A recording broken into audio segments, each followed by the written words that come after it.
Not be able to join us. Welcome, everyone. My name is Kaylin Williams, and I am a consultant at Community Wealth Partners. And I just welcome you all to our Healthy Food Culminating webinar, Breaking Silos to Advance Systems Level Change. Community Wealth Partners is a social sector consulting firm. And we have had the immense pleasure of helping to design and facilitate the healthy food community of practice.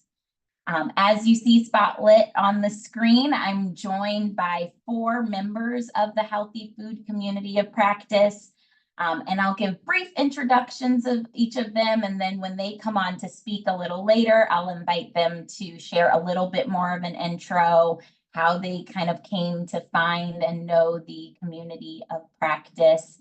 But we are joined today by Alia Jawani, who's the Director of Public Benefits Access at Feeding America, Randy Feliciano, who's a strategist from the Health Essential Unit for Financial Wellbeing at AARP Foundation, Shana Alford Price, Director of Evaluation, Equity, and Inclusion at Vanderbilt University Medical Center, and Vivian Nava Schellinger, the Director of DEI and Community Impact at SCAN Foundation.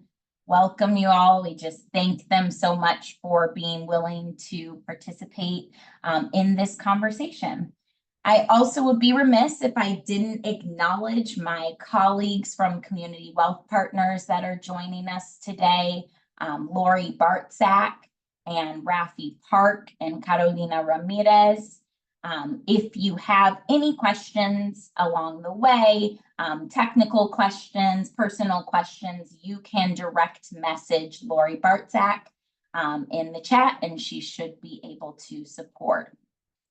We have an exciting agenda today. So I'm going to give a brief background on the community of practice. And then we're going to spend a lot of time. This community was really centered and designed by the community members. So who better to talk about this work than community members? So we're going to spend some time with our panelists in a conversation. And then we will have some time for question and answer. So along the way, if there are any questions that you have, please feel free to drop them in the chat. And when we get to the Q&A, we will try and answer as many questions as possible. You may have noticed that we set this up as a meeting and not as a webinar. And that was a very intentional decision. This community of practice is all about, first word, community, relationship building, a collective coming together.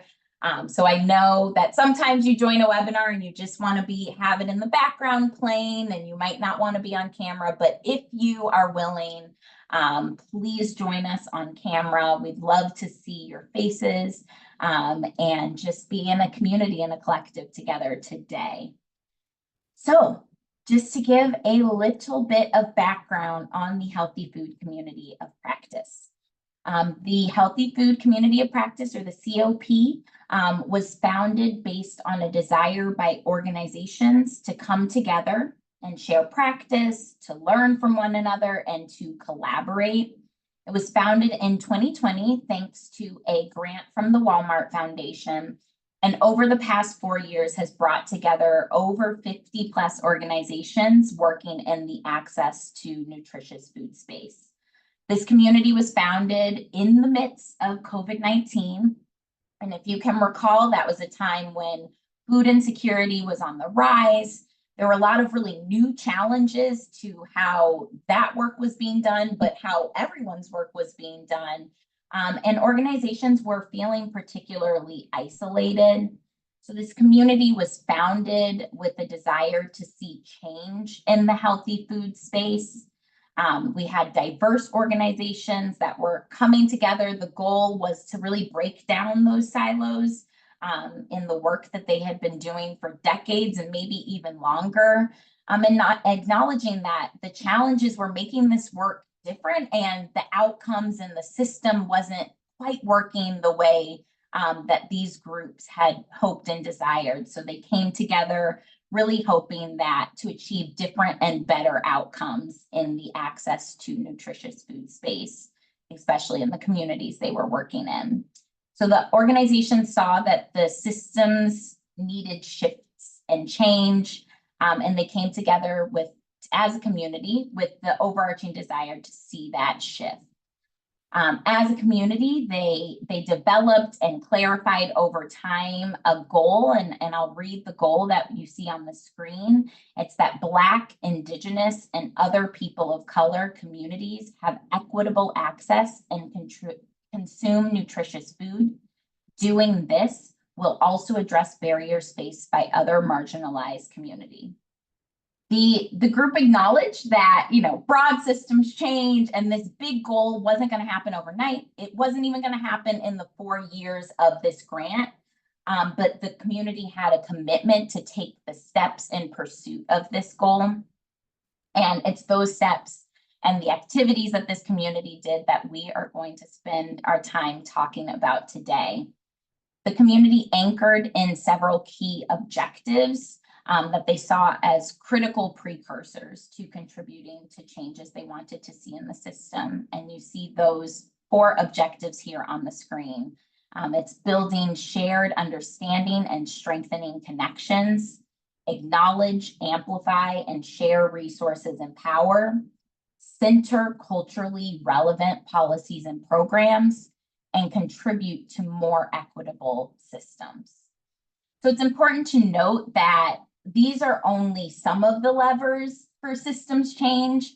And in this conversation today, we want to share what we've learned as a community of practice, but acknowledging that these were the levers that this community in this specific time of history with these specific players wanted to approach and push forward.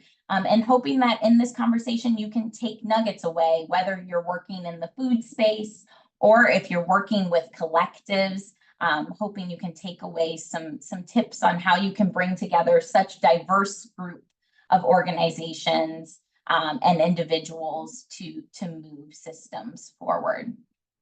So just next slide, please, Rafi, to talk a little bit about our incredible membership. We had, as I mentioned, 50+ organizations that participated in the community of practice. And as you can see here, you had organizations that were working on different topic areas. So there's some that were focusing on summer meals or food distribution or benefits access. And you had organizations that were using different methods to work on those topic areas. So some were focused on research, some were focused on advocacy. So really the challenge and the question when this group came together is how do you bring together all of these people doing very different things on similar issues under a collective vision and a collective goal. So I will talk a little bit about our first objective. So next slide, please, Rafi. And that is building shared understanding and strengthening connections.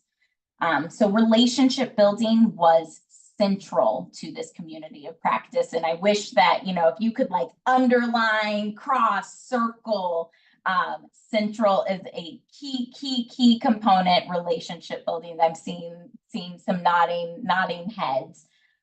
We anchored in this because we believe that change happens at the speed of trust. And in a space that had been historically incredibly siloed and people were craving to work together, the community decided that it needed to spend a considerable amount of time building relationship with one another. It thought that in building this relationships and connecting with one another, it could deepen trust and lead to collaboration and partnership. So as a community, we created several spaces for community members to get to know one another, including virtual convenings. And then when it was safe to meet together We had two wonderful in-person convenings, one in New Mexico and one in New Orleans. We also had small group innovation pods where people could come together around areas of interest and work on discrete topics. So we had a nutrition education innovation pod, a nutrition benefits access, supporting tribal communities, among many others. And then we embedded relationship building in every single interaction. So whether that was like a one-on-one or small groups or large convenings, we spent a considerable amount of time in that relationship building. So I'm going to invite Alia Jawani to talk a little bit more about the ways that we saw relationship building and shared understanding blossom through this community. But first wanted to show this graphic on the next slide. We documented several short-term outcomes related to this objective. And one of those was building trust. And maybe not surprisingly, but very excitingly, over time, we saw that people built trusting relationships through their participation in the community of practice. So now I'm going to stop talking. I've said a lot, and I will pass it over to Alia to talk about building relationships. Well, thank you very much, Kaylin. I feel like you have already shared a lot of what I'm going to say, but at least this way, I think it's speaking from my experience. So hi, folks, and I've just lost my screen. Give me one more second. As Kaylin mentioned, my name is Alia Jawani. I use she, her pronouns, and I am the Director of Public Benefits Access at Feeding America. Here I oversee grants and capacity building for SNAP and other benefits application assistance programs. And just really briefly about Feeding America, as you may know, it is a nationwide network of 200 food banks and over 60,000 meal programs across the US. And around 3/4 of our network is engaged in SNAP application assistance. Our organizational vision is an America where no one is hungry. And so we recognize that hunger is a complex problem and that it's critically important to ensure that everyone can get the food they need with respect and dignity.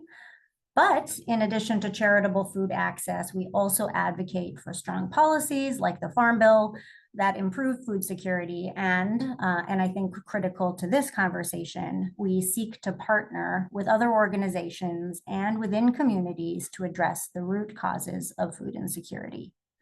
So I'd love to just share a little bit about my journey with the community of practice. I joined the community practice about 2 years ago. You heard from Kaylin. It's a 4-year, long community of practice. So half of the time I was in it. You might say that I was set up by my organization to participate in the community of practice once I joined my current team. I guess they thought we seemed like we might get along, having like-minded values and goals. And as with any new relationship, I wasn't entirely sure it would work out. As you've likely seen, there are lots of groups and communities of practice out there, but not all of them are committed to putting in the time to get to know what the other parties bring to the table. And as you heard from Kaylin, and I'm going to reiterate, spending time building shared understanding and strengthening connections is such a critical component of establishing a long-lasting and trusted relationship. And it also helps to answer the ever-important question, is it worthwhile putting in the longer-term effort and seeing what great things you can do together, or just go it alone? So now, dating analogy aside, I'd love to share a bit about the key ways in which this community of practice was able to come together to accomplish this outcome. Kaylin mentioned some of the ways in which this community of practice gathered. And I think one very meaningful one for me was the thoughtful and meaningful, I guess I'm going to reiterate that, in-person gatherings. The community was able to gather twice in person over its lifespan, and I was lucky to be able to participate in both. Both convenings included an explicit objective of deepening the trust and connection between organizations. So we really got to break bread with each other, sample local cuisine together, and get to know each other better as people. Also central was a focus on experiential learning about local initiatives and organizations that were working in close partnership with communities to build collective power and resources. And I really think that many of these activities led to such meaningful discussions about structural inequities that continue to exist for various communities of color, and really provided inspiration for us to sketch out what a collective vision would be for what a just and healthy food system could look like and what it would take to achieve this. One of the experiential learning activities during the first in-person convening was to Roadrunner Food Bank, which is one of our Feeding America Network food banks. And I was really thrilled to both suggest and participate in this activity. I think it was such a fantastic opportunity to share with other members of the community of practice about Feeding America's work beyond charitable food distribution. For example, Roadrunner does extensive work in providing multi-benefits application assistance across the state and are really creatively using AmeriCorps Vista members to support effective community outreach. I think a couple of particularly helpful exercises in building our shared understanding took place during the second in-person convening. And the first was an exercise in social change ecosystem mapping to clarify values, identify the roles we see ourselves and our organizations play, and then visualize the intersections between our organizations to identify opportunities for collaborations in advancing social change. I learned that while there are many roles that are necessary to advance social change, for example, builders, first responders, healers, guides, a single organization cannot and probably should not play all roles at all times. The second was an exercise in mapping the focus areas of our overall work in the food system. And as Kaylin highlighted earlier, you could see that a large majority of the organizations in this community engage in research or policy advocacy. And when thinking about the more systemic impact that policy advocacy efforts can have on developing a more just food system, it was really incredibly helpful for me to learn about other organizations that are deeply engaging in this way. So on top of virtual and in-person convenings, the community of practice included opportunities for more intentional and focused conversations through topic-based innovation pods.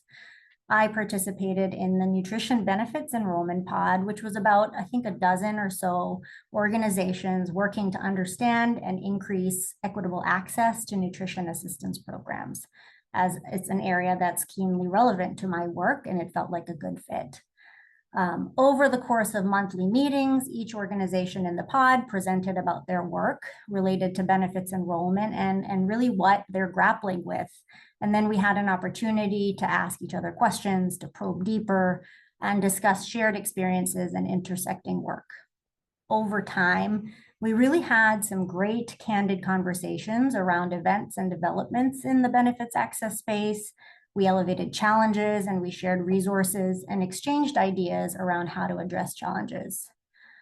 And importantly, the Innovation Pod meetings stimulated areas for collaboration and led to closer connections and conversations that continued even outside of our monthly pod calls.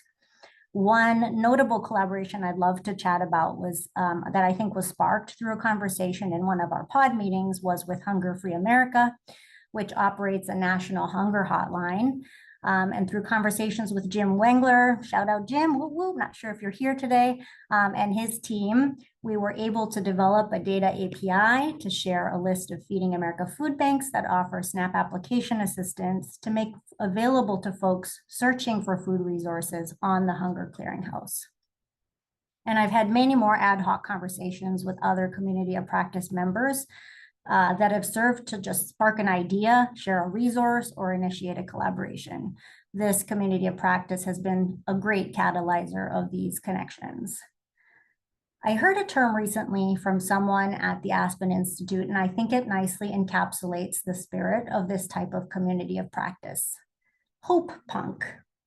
As I understand it, Hope Punk is a movement that recognizes that while there may be deep challenges we collectively face, there are those that choose to stand up together to fight for positive change. I have definitely seen that with this group. So just to summarize, I'm coming out of this community practice with a great certainty about a couple of things. One, that starting with building trust and right relationships is fundamental to effective collaboration around any endeavor. And two, that we cannot lead in all the spaces, and that to realize a lofty vision, like an America where no one is hungry, requires strong partnerships. It requires understanding and lifting up the work of those partners. It requires actively participating in coalitions that have done the work of identifying shared values and defined roles. And it requires collaborating intentionally to advance just and equitable food systems. Thank you, Kaylin. I'll pass over to you. Thank you so much, Alia. Now I'm going to shift a little and talk about our next approach, which was acknowledge, amplify, and share resources and power. So this community of practice was, as I mentioned, largely made up of national and regional organizations. And there was a strong desire to support and uplift local solutions. Based on the belief that those most impacted should be those closest to the solution, and the belief that shifting power to local communities is central to shifting the system. So community members wanted to deepen their practice and learnings about how to authentically partner with community. And as someone who got to observe this, this group didn't just say this by name. It wasn't something that was like, oh, check, yeah, like shift power, because that's like the nice, cool thing to say. This group actually lived that out and lived that through the values. A couple of things that this group did, and then I'll pass it over to Randy to talk more, but they, as Alia said, they collaborated with each other to learn about the local organizations and solutions that each of their organizations were supporting. This community, through a participatory grant process, gave away $500,000 in grants to projects focused on directing resources and power to communities facing systemic barriers to healthy food. When the White House hosted the Hunger, Nutrition, and Health Conference, this community of practice held listening sessions with members and local partners, and shared that what they learned to inform the White House strategy. And then, as Alia also mentioned, when we went to convenings in person and virtually, we visited and supported and uplifted the other local organizations. So I will pass it over to Randy. Kaylin, would you mind putting that slide back up, or is it a distraction? Thank you. So can you all hear me? Perfect. So similar to Alia, so I'm Randy Feliciano. Hello. I'm currently an employee of the AARP Foundation. I'm with the financial well-being team, and I am a strategist. Well, more specifically, a benefit strategist, not to be confused with HR. Don't come to me with your HR concerns, but the federal safety net benefits, things like SNAP and Medicare, Medicaid, and those sorts of programs. But like I was saying a second ago, similar to Alia, I was voluntold to participate in the innovations pods back in 2018, somewhere around there. So it's quite a few years ago. And at that time, and it's so great. Let me just say, it's so great to see so many of my former colleagues from NCOA on this call. So huge shout out to you. And I'm geeking out because Megan is also on the call, and Megan was our fearless leader with the community of practice. It's great to see some alumni back. But at that time, I was actually sharing an office with Vivian, who's co-presenting with me at NCOA. So it's just kind of crazy to go back in time to think about how life was. This is all pre-pandemic. But the reason, Kaylin, I feel that it's important to, thank you for the love, Vivian. We have so many stories. I think it's important to have this slide up is because it's very true. Like, I was participating on the indigenous and tribal food sovereignty pod of the larger pods. And I remember thinking, how do I fit into this group, right? Up until that point, when I was at the National Council on Aging, my focus was on providing support technical assistance to a network of grantees across the US, and they still do this great work at NCOA to connect older adults of all backgrounds to the federal safety net. Very important work. And in that work, it afforded me the opportunity to travel across the country and meet with very interesting people. And for a number of years, some of my travel took me to the Four Corners. Now I can talk about this all day long. You should read books on it. It is not my place to educate everyone on all this at this moment because I have like 7 minutes. But there's a lot of history, a lot of Native history in the Four Corners of the US. And in many of my travels there, I met some fascinating people, people that I am lifelong friends with to this day. One of those individuals, his name is Lyle. Lyle is a good friend, but he was also my partner in these pilot projects that were funded by this community. And some of the photos they shared earlier were from New Mexico. And I was so excited that we were able to go to this site of where we had some of our impact. But anyways, let me rewind the tape a little bit. So I've spent 25 years of my career, pretty much the entirety of my career, in the human services space. And the first part of this slide, acknowledge, amplify, and share resources, came really easy to me. Working in human services, I've always done that. There's always been a part of my work that required me to share resources, whether it was working at a local nursing home and sharing resources with family caregivers that had their family members placed in the facilities that I worked in, or when I was working in my early years at the Department of Human Services with the Adult Protective Services Unit or the Area Agency on Aging and providing intake support for people walking in the door that needed help with financial security or guardianship for an individual who was incapacitated. So I learned those early days in my career how to share resources. Or when I worked at the National Council on Aging, or even today at AARP, from a high systemic level, working for these national organizations with far reach, I still share resources. But the part of this question, the part of what we did in this community that resonates and sticks with me is that last word, power. So in my visits to the Four Corners and in meeting Lyle in particular, he at that point was a grantee of the National Council on Aging, and he was helping enroll people onto benefits, but he was also a tribal liaison. He was living in the Santa Clara Pueblo as an enrolled member, and he was the director of the senior center. And during the site visit, he invited our office to come and sit at the senior center and enjoy a locally sourced meal at the senior center with some of the elders. And it was the best food I've ever had in any of my travels. It was culturally appropriate. It was native foods, and it was at a senior center. And I remember thinking, NCOA operates senior centers across the US. Like, we have a NISC program. We should do this type of thing all across the country. What I didn't anticipate was a friendship that would naturally occur from that visit with Lyle. So I remember leaving with this great impression of Lyle. And I remember thinking, how can we replicate this in community, right? How can we start this type of work in the Four Corners? And I knew that I had to understand what my place was first, having learned what I had learned about Native and Indigenous communities. That word power is a very heavy and loaded term. And in many instances, as a Hispanic person, I understand what the lack of power feels like. So what I learned from Megan and others in this community is that power is something that is shared. And so I looked at the definition of power that takes from the verb of the definition, which is to supply a machine with the energy that makes it move.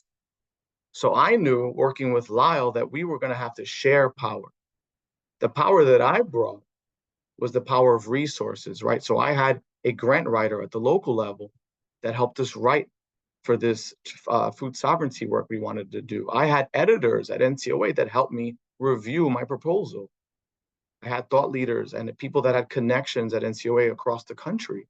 So I knew I can bring that to the table, but I also knew that I needed Lyle, because at the end, the power was going to stay in community, his community. So he brought the tribal elders. He brought the blueprint. He brought corrections to the blueprint we were designing together. He brought the Department of Agriculture. He brought the voice of the people. And so I didn't just create a space for us to design a proposal, but I created space for him to have a seat at the table of power.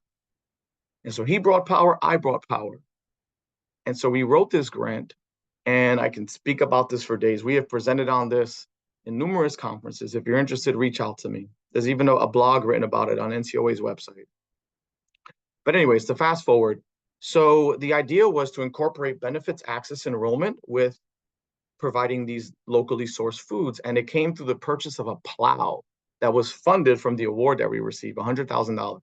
And that plow continues to be used today and has pulled up vegetation for hundreds of members of the Santa Clara Pueblo, and has fed hundreds of elders. And in the 4 months, I believe, that the pilot stood, it was a very short runway. Over 300 people were enrolled onto benefit. So it was a huge success, a lot of momentum. And then we went and put our hat in the race again to help out the Hopi Nation out of Arizona, one of their villages there. And so we were again able to stand up this same exact sort of pilot. But I'll leave you with this. Change happens at the speed of trust. Someone said that earlier, and that is so true. There was a trust built between Lyle and I and the community. And in the end, we realized that the power did not rest with the National Council on Aging. The power does not rest with you, the larger entity. The power rests in the communities that need the work, but that drive the work. And because of that, I'm grateful for this community and for this work. So thank you for your time. Thank you so much. And you're getting some love in the chat, Randy. And also Lori is posting resources in the chat as well. So I will move us on to our next approach, which is center culturally appropriate policies and practices. So the community recognized that there were structural changes to the policies and programs that were contributing to inequities in the system.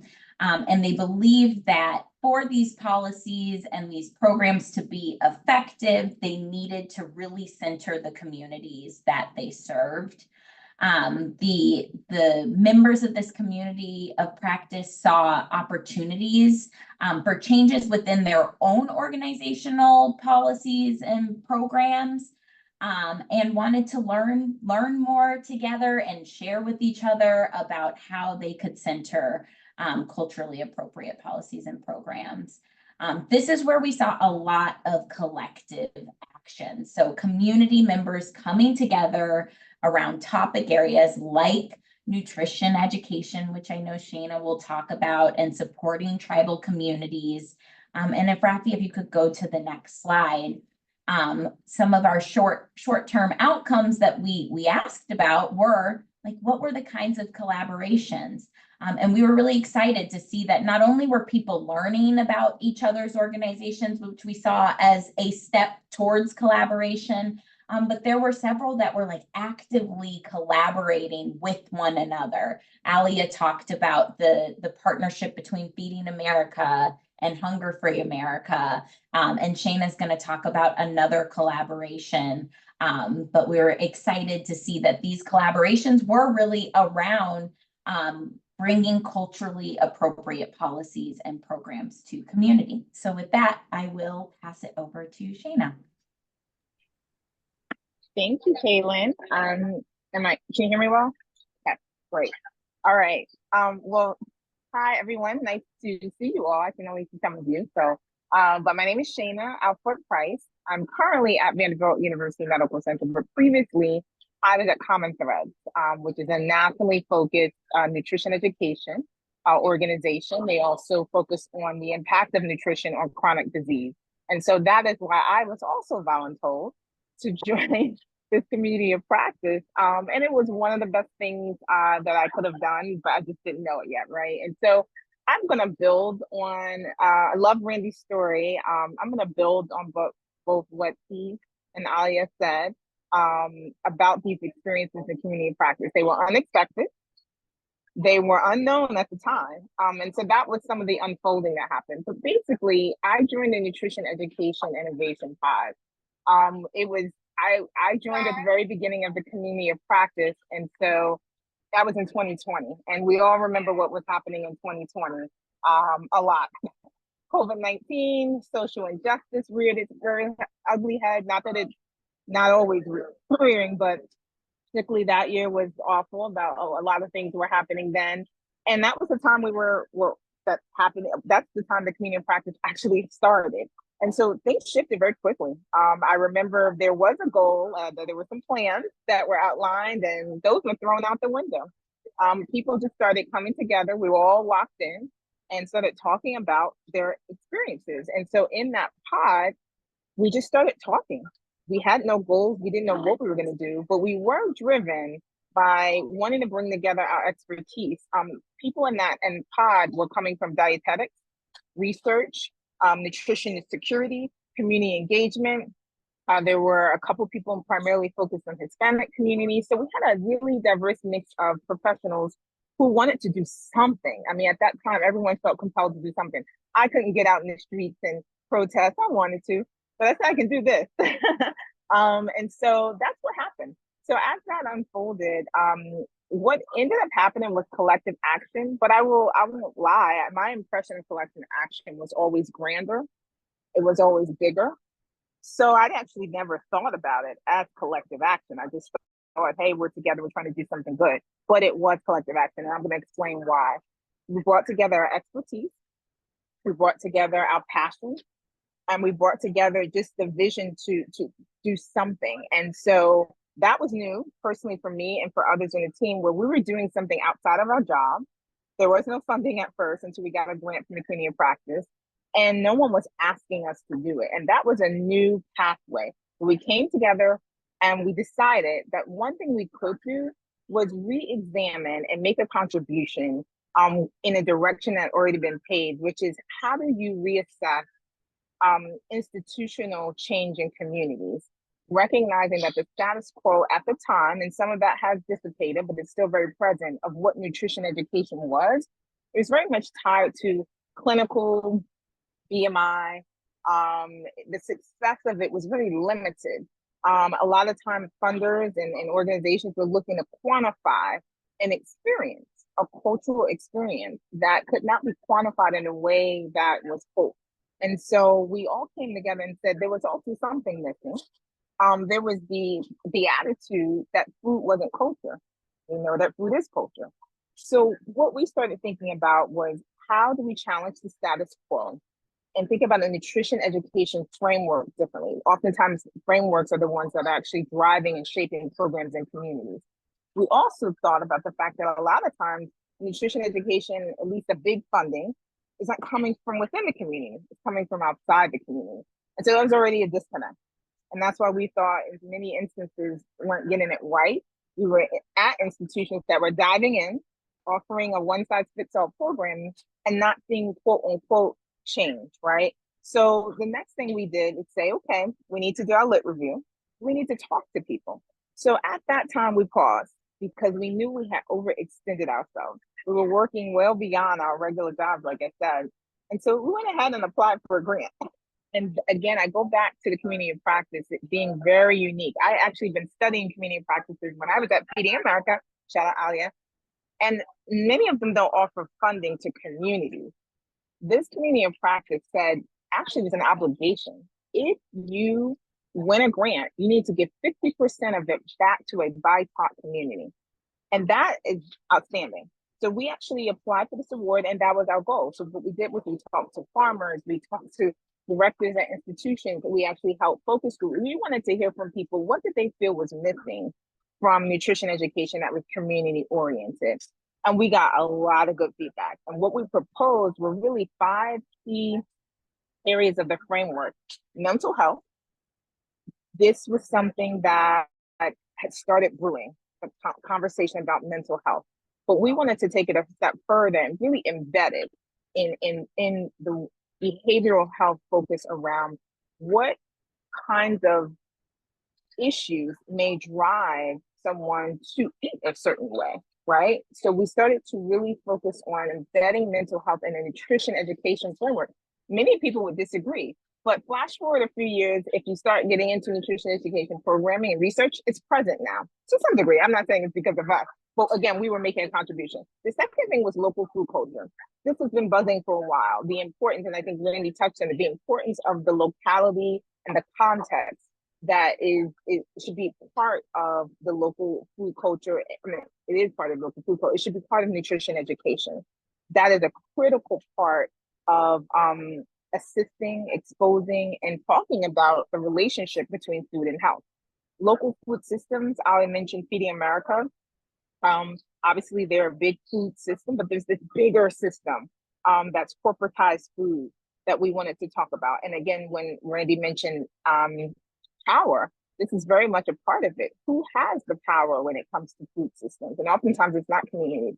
The fourth pillar was social determinants of health and how that related to food. And the fifth pillar, which is something I was, of course, very passionate about, was what are the new outcome considerations for program evaluation?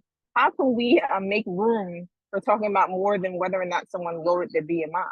Because they could potentially not lower their BMI, but have a very different healthy lifestyle because of many other factors.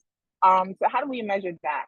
And so those became the four pillars of the framework. We wanted to make it visual. We included case examples. And I think it was a labor of love. And I think we understood, again, that maybe only 100 people in the world will look at it, maybe less. Hopefully you all pick it up. But the point was that the collaboration was really what was original. It was the script that unfolded that we didn't expect in coming together to community practice. I mean, what is a community practice anyway, right? It's really what you make it. And so I think what I took away from that experience was that we have to rely on each other's different expertise. We really, all of us didn't know each other, know everything, and we really looked to each other for differences in those expertise area. And that's the practice of community, right? Leveraging what you have, the assets. We had a lot of ebb and flow. Commitments changed, people went away, people had jobs. I mean, Lori, remember? Yes, Lori and Megan. And it was tough. And it took a lot longer to get an end product than we expected. But collective action doesn't mean equal action and contribution at the same time, right? And I think oftentimes we have that vision of collective action as everybody's reaching, has the same arm length, and we're all doing the sense of equality. That's not, to me, now I've learned collective action doesn't always look like that. Everybody played a very important role in the development process, and they did it very differently. That can be a very valuable, beautiful experience. The last couple of things is that we had very different opinions, and we were coming from very different perspectives. I tried to take it off, but I always had on my research hat, but even I remember very specifically, we had differences of opinion when it came to addressing lowering BMI, right? So the attitude at the time was, let's throw it out the window. We don't even need to talk about BMI, right? And those conversations have come up a lot in articles in the literature. And some of us felt like, well, we don't have to take it out. We can add to it. And we had a whole big debate about it, right? But we took away from it that it is important to have those debates because you're going to get a better product in the end. And so the real issue was BMI conflicting with healthy body images, which ties to your mental health, right? So we really had some rich discussions, and it led to a much better framework.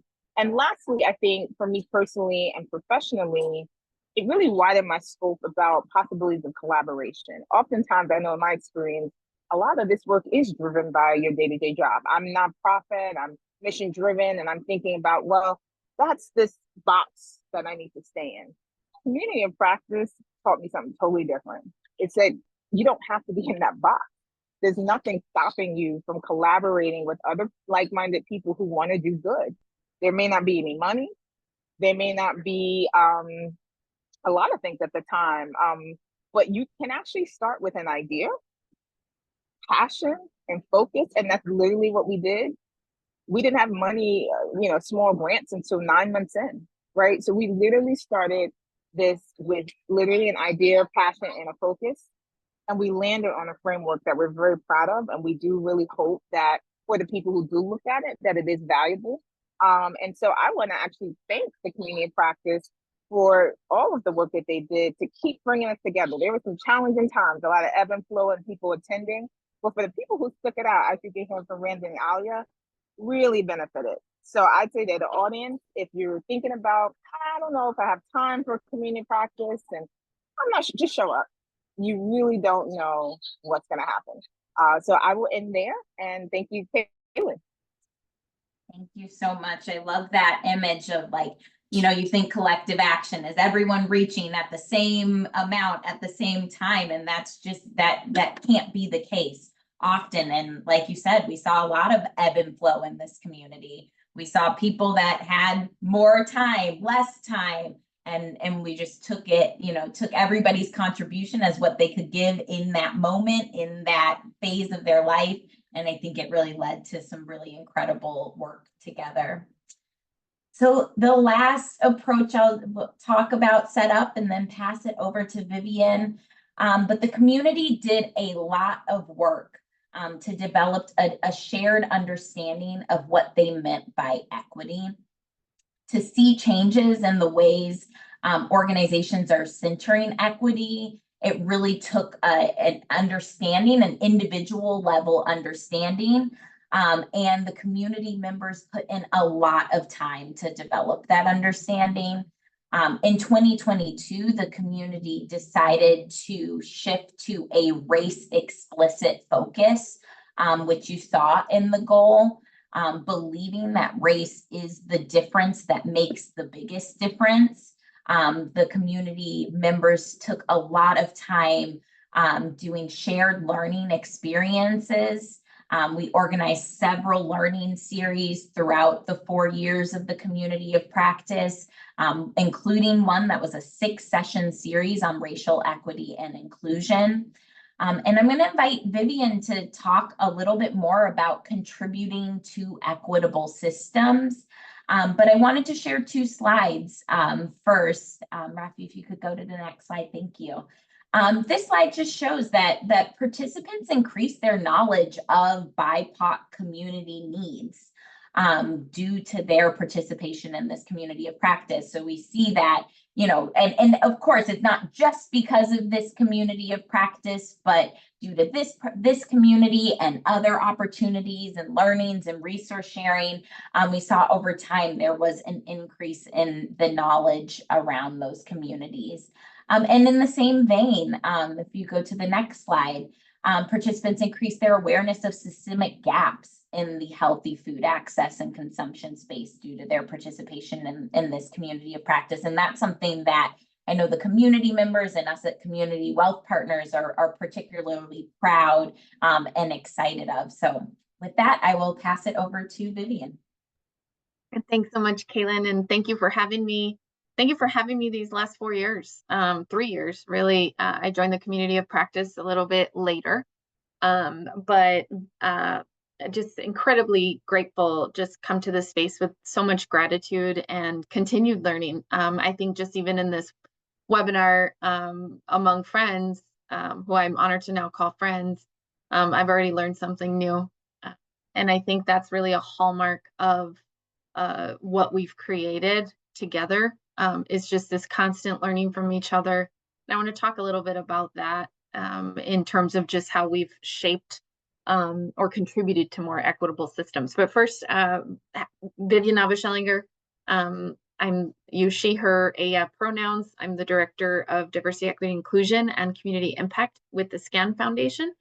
The SCAN Foundation is a older adult focused foundation focusing on what we deem as our priority population. So those older adults that are either in communities of color, are geographically underserved, or are designated as low income, 400% below the poverty level. And we focus many of our investments in California, but we are also focused in research and broader investments nationally. The SCAN Foundation is a place that I have called home for the past year. So I'm relatively new to the foundation, but much like Randy and others on this webinar today or in this discussion, I started in a different place when I joined this community of practice. And I will say that really contributing to this portion of what our objectives were for the community of practice, I started in a different place in many ways, both in who I was and what I thought about at the time, the pandemic that happened to us as we were navigating the community of practice, and then also just physically. When I started the community of practice, I was in Washington, D.C. I was working at the National Council on Aging, overseeing their diverse population focus around their benefits access work and other programs at NCOA. And I was sharing an office space with Randy, and he seemed really excited about a project that he was working on within our tribal communities. I'm very dedicated to tribal communities across the country. And so my work has really focused on a lot of that. And so Randy and I remember we were having a conversation. He said, there's this community of practice. And I said, well, tell me more about that. He said, I think you'd like it. I think you should think about participating.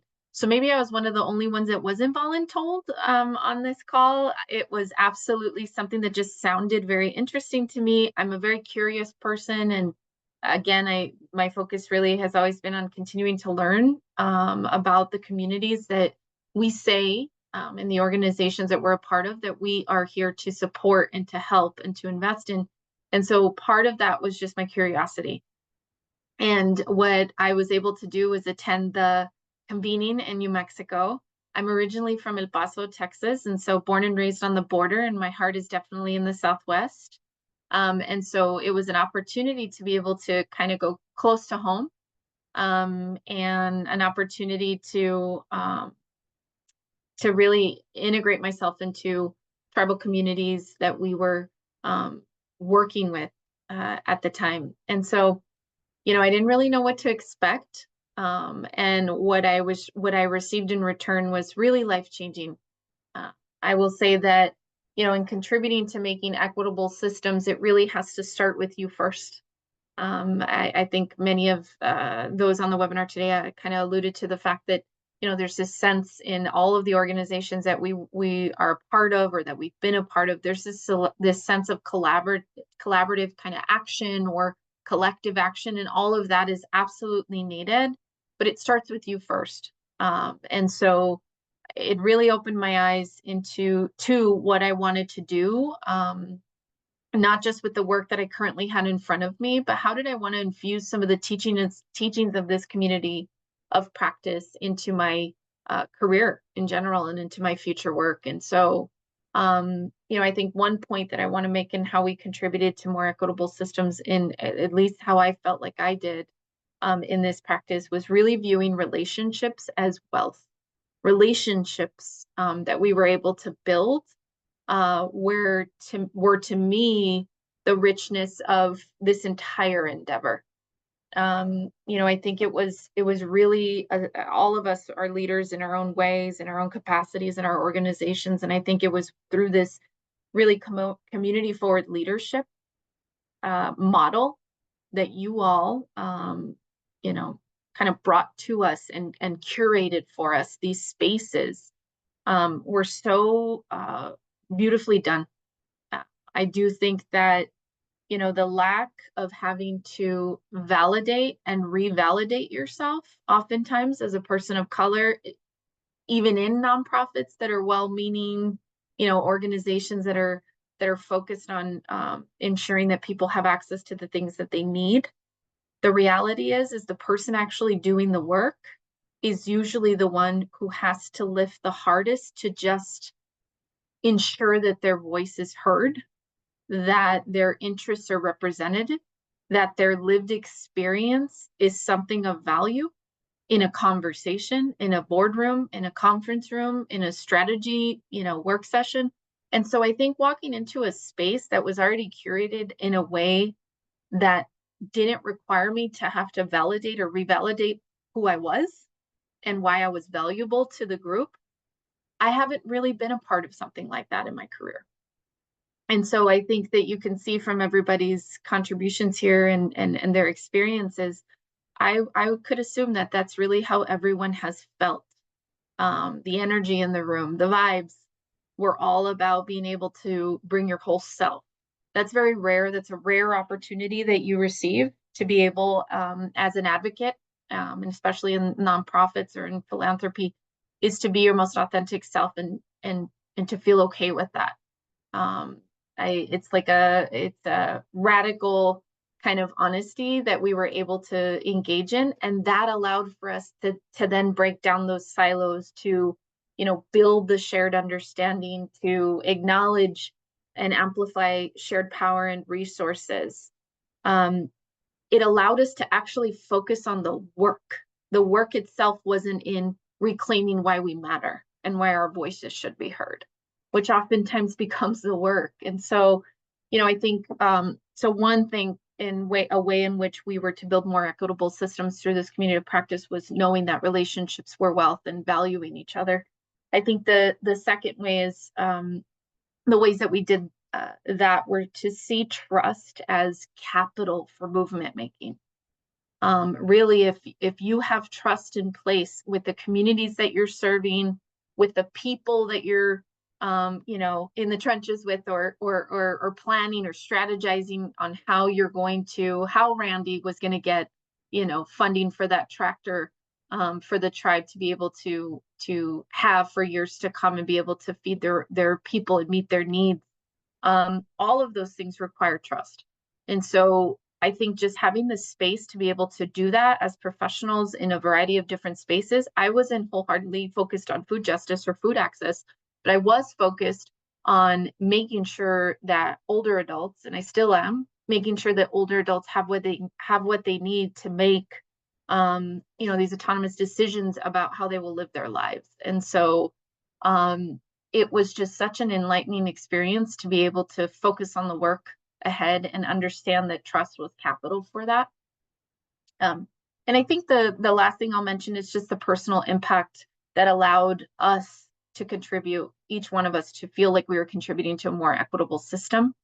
And that personal impact for me was what I have brought to the work that I do now at the foundation. And so one side of the work, one side of my portfolio is to ensure the implementation of our diversity, equity, and inclusion plan, and the implementation internally. So making sure that our vision really meet our actions as an organization and as a foundation.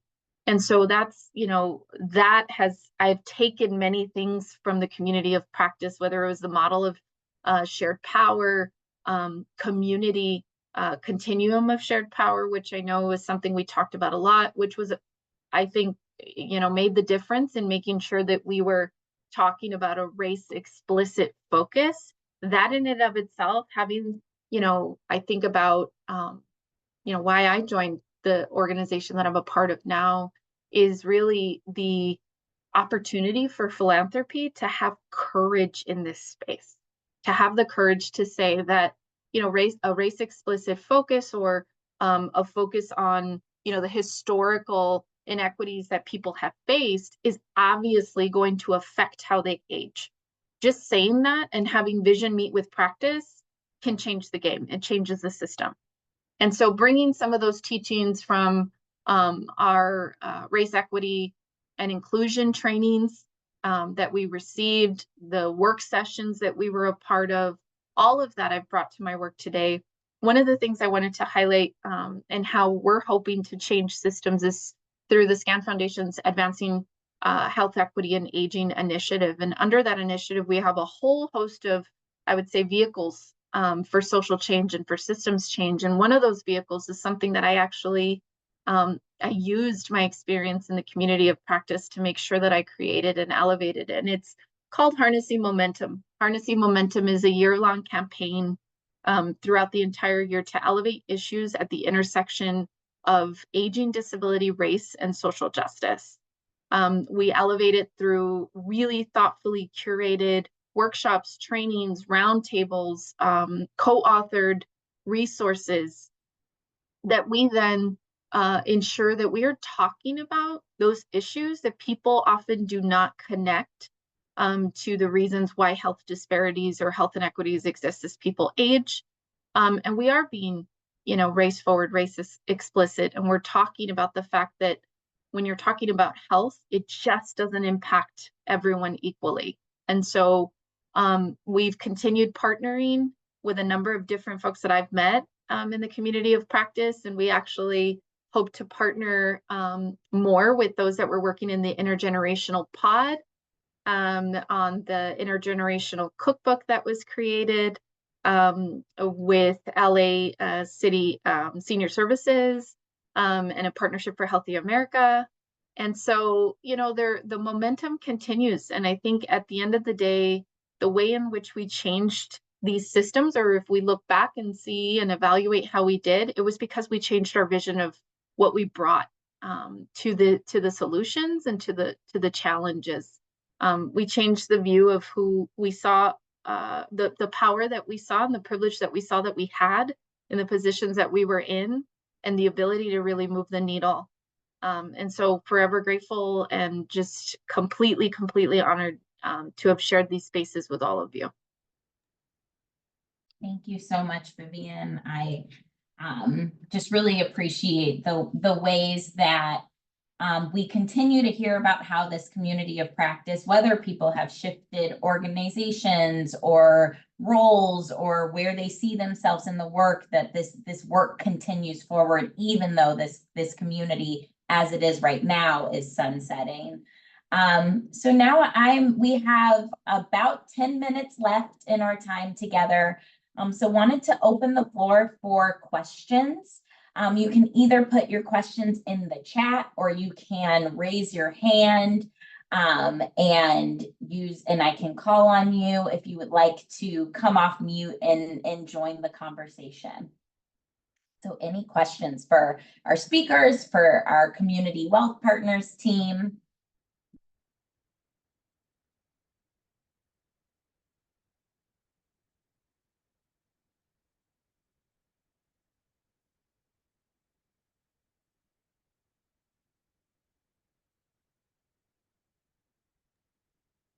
Are there boxes of tissue for when we start crying when this ends? Because it's actually over. I'm so sad.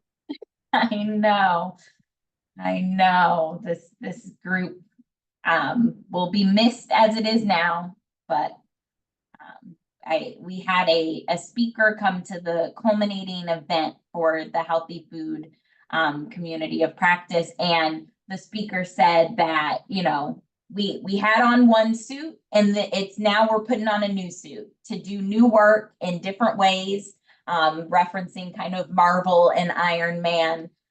So this community is just putting on a new suit. Any questions? I know we shared a lot of information. Yeah, Kato.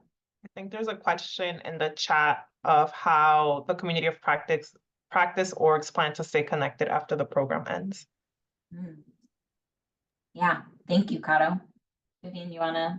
Yeah, I can jump in. So there's no guidebook on this.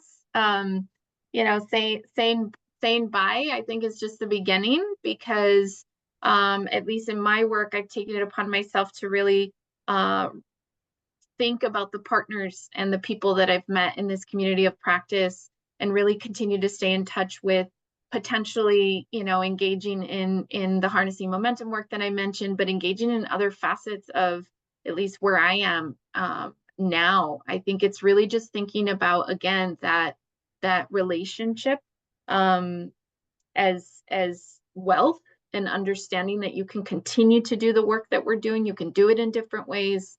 So for me, it's just continuing to partner with you all, individually reaching out and seeing, what you all think. We have some of the greatest minds and strategists here that are all very committed to this work. So like I said, that's already kind of been done for us. So now it's really just to move forward in staying connected. So that's one way that I will continue what we've learned.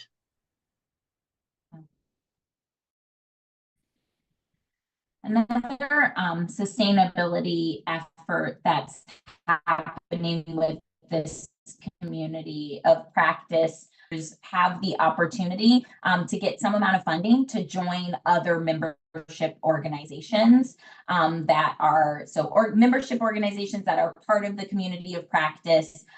There's some funding available so that those folks can join those to keep those relationships, to kind of set up some more structure around how those relationships will be continued.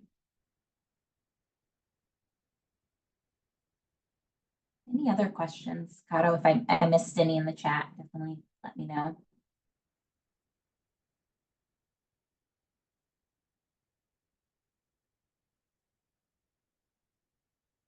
Well, we are, and maybe Rafi, if you could share the screen.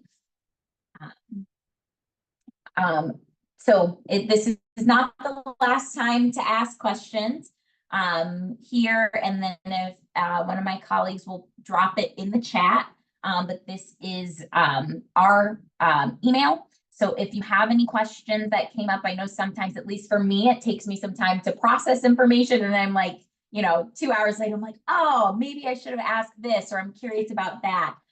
Please reach out to us at hello@communitywealth.com. And we can answer questions or field questions to any of our panelists that joined us today. The Healthy Food Community website is a wealth of knowledge. There are so many resources, and that website will be staying online. So you can continue to use that, to go to that and ask, get any of the resources. We also shared many of those in the chat.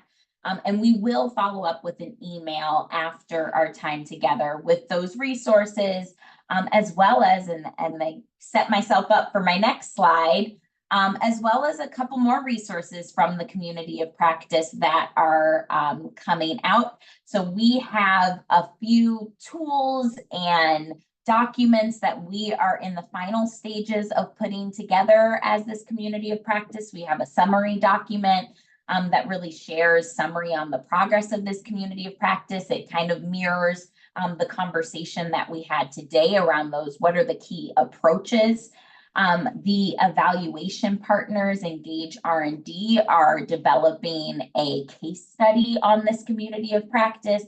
And that tool can be used for those that are thinking about communities of practice. It uplifts helpful insights, things we've learned, some of the challenges in terms of the design and facilitation. And then we have some toolkits that are coming out. So we have a collection of resources that we will be sharing broadly on community engagement. We have an article on some of the participatory grant making, as that was a huge learning of this work and of this community. And so we will be sure to share those with this group that joined this webinar, as well as the recording from this webinar, in case you want to share this with your network. So I think that is all that I have. I see so much love going on in the chat. Just wanting to express gratitude for Vivian, Brandy, Shayna, and Alia for joining us in this conversation.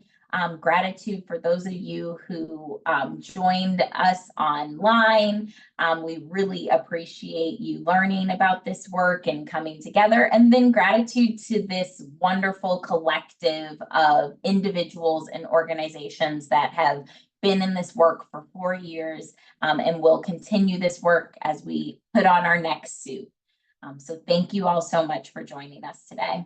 Thank you. Thank you, everyone. Thank you, everyone. Thanks, Bye. Bye, everybody.